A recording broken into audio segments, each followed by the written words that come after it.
Hello, Gentry. Hey, how you doing there, Bill? Nice to see you. Good to see you, too.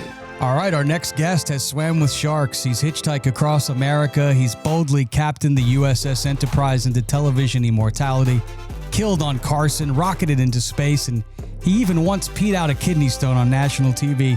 That's proving our next guest, there's no frontier that he won't explore. He's on tour, and he's on Medicare. Ladies and gentlemen, let's hear it for the legend, William Shatner. Welcome to the show, Bill. Thank you. So listen, I'm going to be on stage. You're in multiple venues. So wherever you're hearing this, everybody, I'm going to be at a city near you. I'm going on tour in a month's time, 6 cities, and then a couple of months later, another 6 cities. So given that it's 12 cities, I'll be at a city near you with the film, The Wrath of Khan. It's been refurbished and repolished, and the sound and the color all is new. And then at the end of the film, I'll come out to tumultuous applause. And I expect deafening applause when I come out. And I'll talk to you, tell you stories, and try and amuse and amaze you on stage, live. So the evening is the film and me on live, and it amounts to entertaining a really lovely evening in the theater. If you want to get your tickets, you can go to williamshatnertour.com. He's going to be in Louisiana. He's going to be in Texas, Arizona, California. Like you said, coming to a city near you. I once heard you say, William, that a live audience is kind of like performing in the bedroom. You're exposed. It's very intimate. How do you think that vulnerability, does that help fuel your performances? You like an audience, right?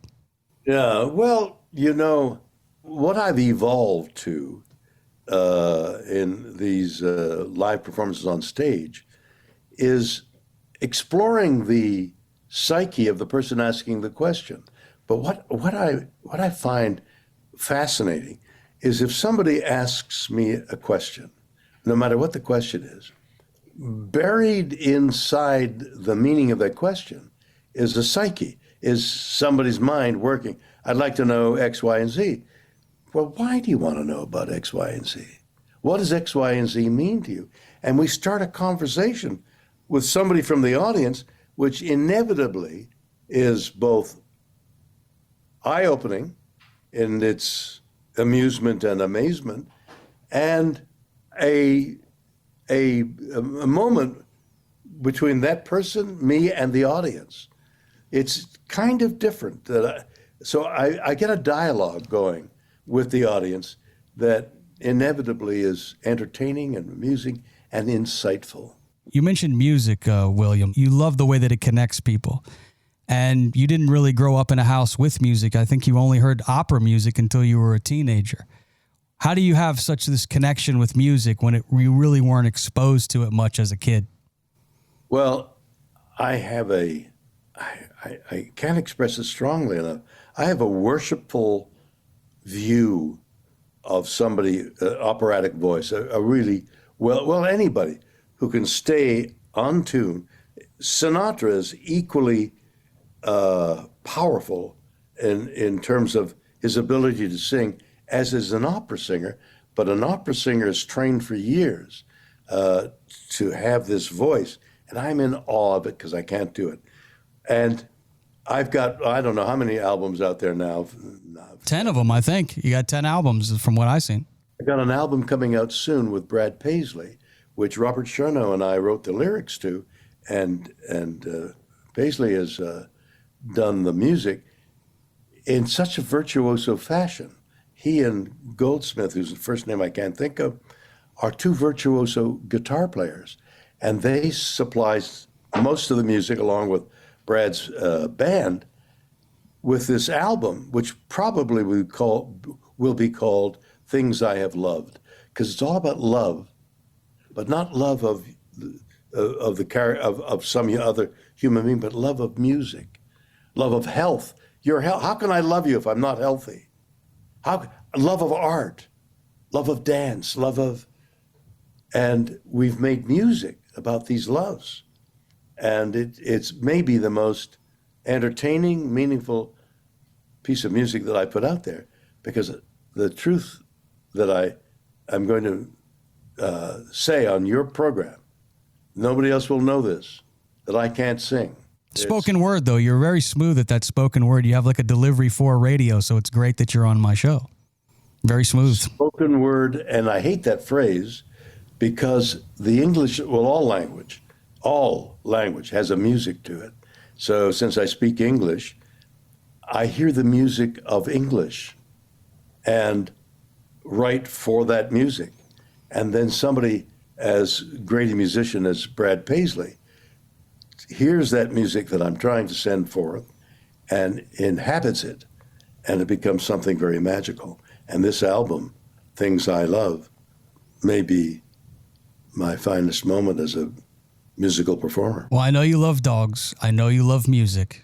And I know you... And I love you, too. I love you, too, Bill. Jack, I love his belly button. I will let him know, because I know that's right at your eye. That's what you see when you walk up to him. Eye level. Right.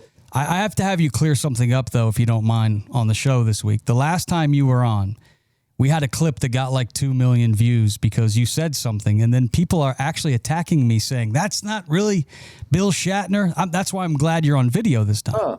What did I say? I asked you when you were up in space if you could clear the air of letting people know, is the Earth round or flat? And you actually said to me that there was no evidence to you that the Earth was in fact round, and until somebody proved it to you, it was flat. That's what you said, and people went friggin' nuts over it. I didn't realize people would go that crazy. The Earth is flat.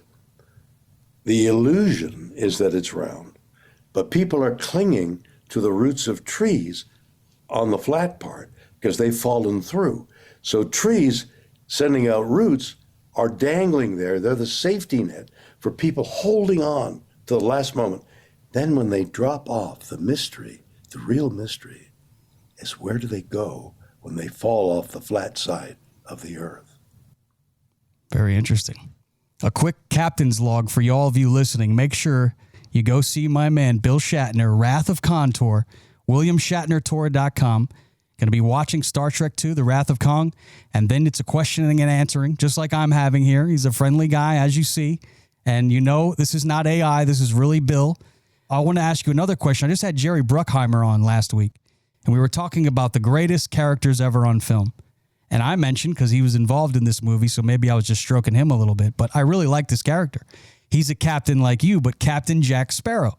I said, I think that he could be the greatest character ever created on film with the great Johnny Depp. Where do you rank Jack Sparrow? And what about Captain Kirk? Is he in your top 5? Who is the greatest character, in your opinion, ever on film? You can't consider both characters in the same breath. Jack Sparrow is a pirate. He steals. He kills. He murders. And he's kind of like flighty, you know? I mean, that's not a character.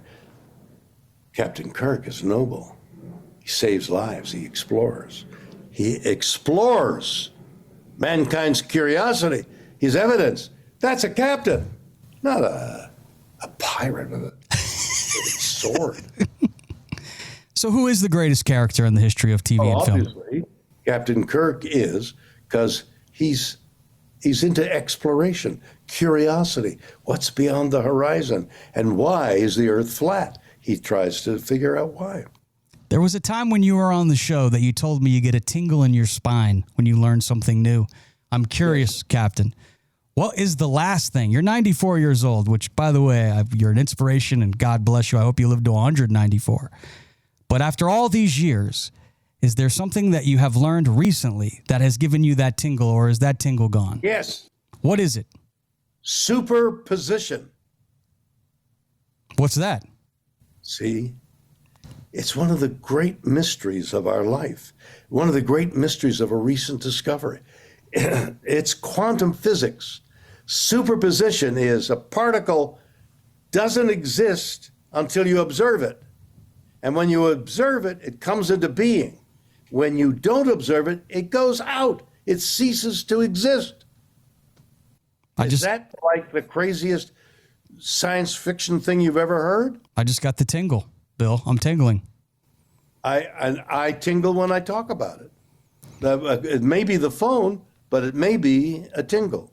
Are you fearful of anything in your life? You swam with sharks, all these different things, jumped out of planes, hitchhiked across the country. At your age, is there anything you fear? Death. You do fear death.